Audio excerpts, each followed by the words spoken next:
Okay, we have on the bench a Telefunken Concerto. This is the model 5384W.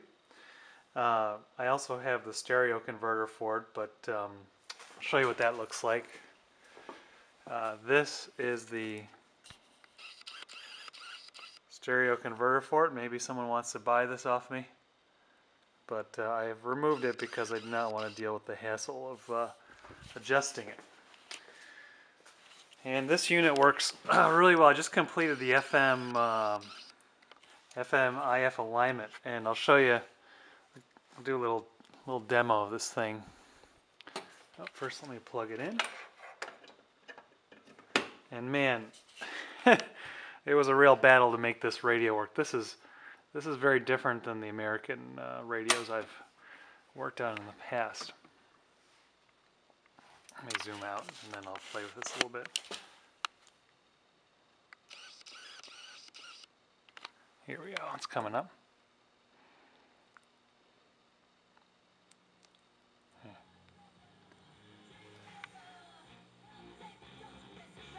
There we go.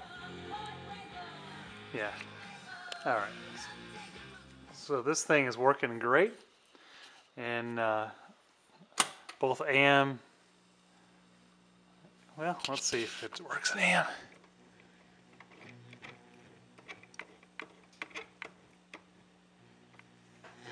Yeah. Not a lot to be heard on the AM band run here.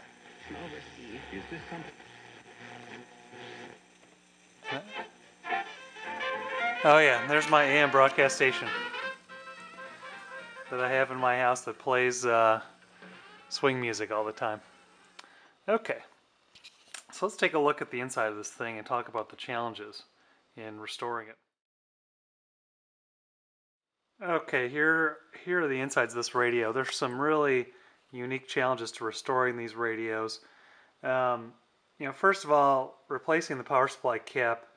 I just kind of crammed everything in there, and I removed and replaced the selenium rectifier.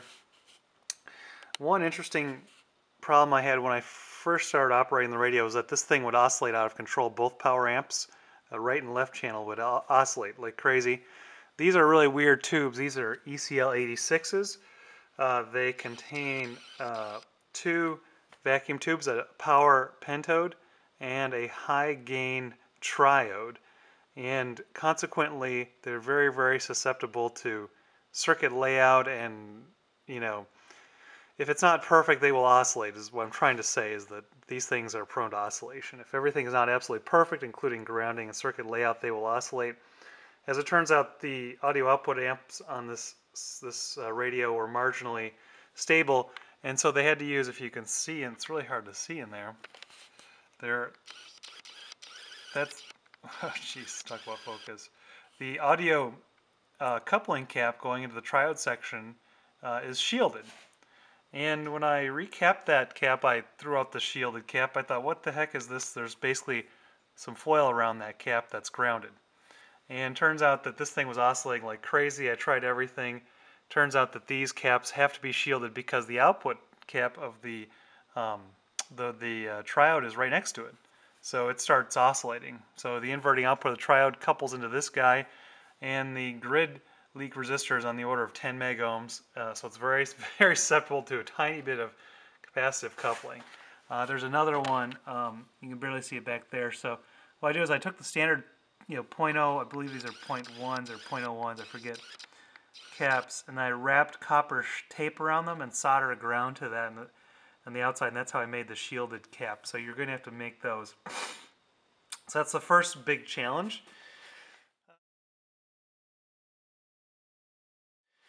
Of course, I replaced the output tubes. I thought that was the problem, and it was not the problem, but I spent the money to replace the output tubes anyway. Now the next challenge is alignment. My recommendation is do not align this radio, don't touch it, because what you see here, if you look at the top of this coil here, and I'll try to focus it again, I apologize, there's a little glob of wax, okay?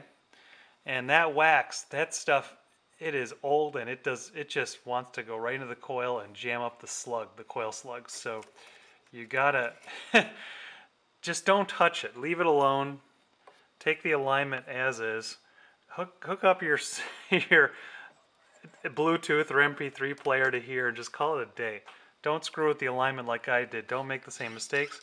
I'll show you what ended up happening with the FM alignment. I noticed the audio was a little poor, and I decided, well, it needs an FM alignment. We'll do the slope tune, all that stuff. So I went to remove the wax here and ended up melting the wax further into the slug, jamming up the top slug. There's a bottom slug. I was able to unjam that one. And basically the top slug couples the ratio detector to the final IF stage.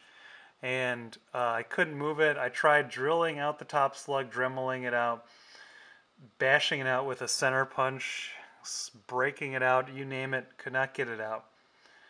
And the coupling was off. The ratio detector was not aligned properly. So what I ended up doing, and this is, be so careful. Oh man, this is, look at that. It's just, okay, hold on, let me get this out of the way. Okay, we're gonna focus on this. Oh man, the camera does not want to focus.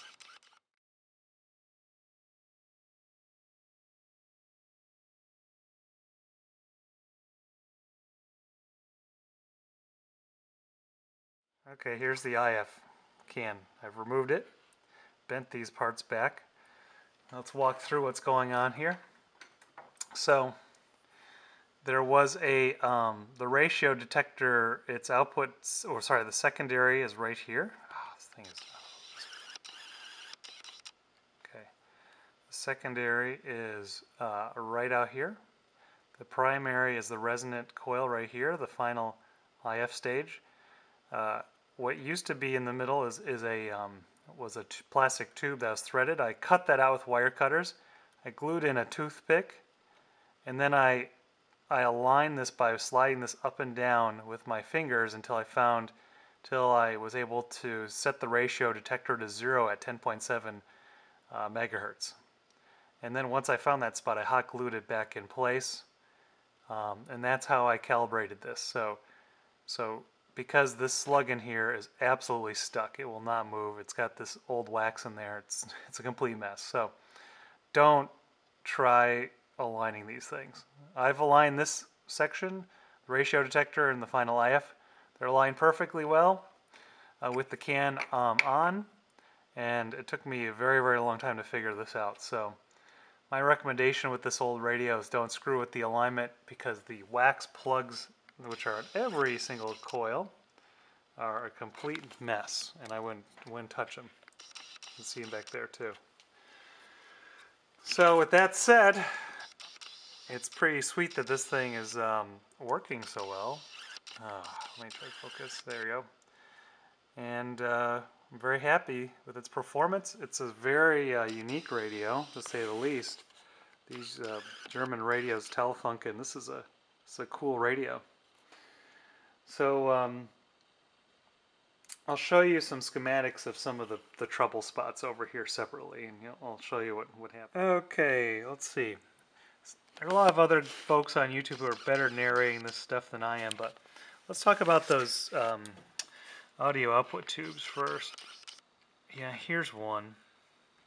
See, this is that EL86. That thing is tough, and it's got, here's this high gain, high mu triode, and then here's the output pentode, and essentially, there's this. Actually, that's a bad example.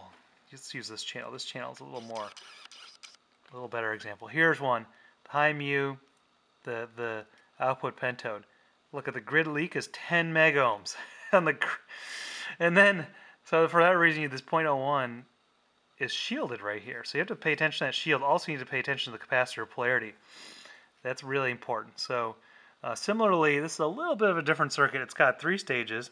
Here's the shield on this first one, the EBC91, and then it goes through this guy. So both of these were oscillating because these shielded caps, I didn't shield them initially. I thought, oh, what is this garbage? I don't need to shield it, and I didn't shield them. So I fixed that. and that proved to be very, very critical. And talking about the IF alignment here, here's the ratio detector. There's the final IF coil, and this is the ratio detector. This magnetically couples into the final IF, and so normally you'd adjust this slug until you optimally couple this guy to this guy. So first you adjust this one for maximum output here, maximum voltage here. Then you adjust this one for minimum current from this test point, which is on the board, back to here via this resistor bridge. There's a recommended circuit that you have to actually fabricate, and here's the one that I ended up building. So you want to measure the current across this 100K back to that bridge via over these 220Ks. And so I did all of that, and you want to dip the current from here to there. Basically dip the current across the center tap of this coil, maximize the voltage here. So adjust this to maximize it, adjust that to minimize it. Well, the slug here, the top slug, was stuck, so I had to cut the coil in half, and just because we're talking about magnetically coupling, I just lifted the top slug up and down until I achieved zero current coming out of the center tap, and so that worked out really well. Actually sounds better than it did when I first got the radio, so I needed that. So anyway, those are some of the pitfalls of dealing with this old gear. The other thing to note is that the coupling caps, they're foil caps, but they let's see if I can find one in here. Show you. They are not. They do leak, and people in the forums say they're okay, but my experience has been that, you know, a not insignificant portion of them leak. Let me see if I can get this to focus. Here we go. There's one. See, like these guys right here, these foil caps, those things they do leak. I found proportions of them to be leaky, so I've replaced quite a few. But yeah, I would think about replacing more of those in critical spots on the radio. They're leaky. They don't stand the test of time, unfortunately. So I have replaced many of them. There are paper caps in here too that you absolutely must replace, as well as electrolytics. So anyway, back to the schematic. It's a different kind of radio, that's for sure. Very exciting to work on it and to have it working again.